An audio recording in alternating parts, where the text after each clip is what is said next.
Aparna Yadav, who happens to be the Vice President of the Uttar Pradesh Women Commission, expressed her concern over the recent escape of 9 girls from the Ram Industrial Orphanage, urging the authorities to investigate the circumstances that led to their flight and to ensure their safety and well-being.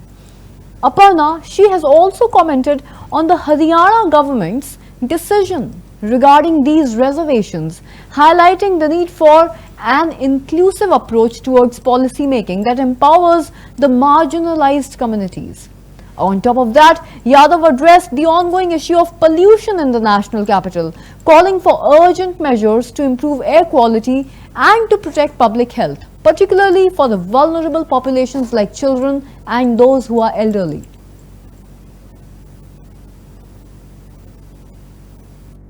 उनकी और क्या यहाँ पे अपने feedback भी दिया है। मैं समझती हूँ कि यहाँ पर उनके रहने में, क्योंकि वो कल ही आई हैं, एक नई जगह पे आई हैं, तो जाहिर सी बात है कि मन में उनके काफ़ी अवसाद है कि उन्होंने एक पुरानी जगह अपनी छोड़ी है। क्योंकि किसी को भी जब पुराने घर से नए घर में आता है तो उसको एक थोड़ी समस्या होती है, पर यहाँ की जो अधीक्षिका महोदया हैं उनका एक काफ़ी दोस्ताना व्यवहार है उन बच्चियों के प्रति, और रहन सहन की व्यवस्था उनकी उचित माध्यम से हुई है। मैं अपेक्षा करती हूँ कि सभी यहाँ का जो स्टाफ है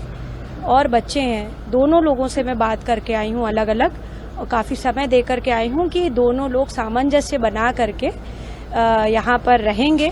और मेरा ये प्रण है, संकल्प है ये, कि मैं जितने बच्चे हैं जो अपने जिनके घर हैं जो उत्तर प्रदेश के जनपद में हैं और उनके माता पिता उनको घर ले जाना चाहते हैं, तो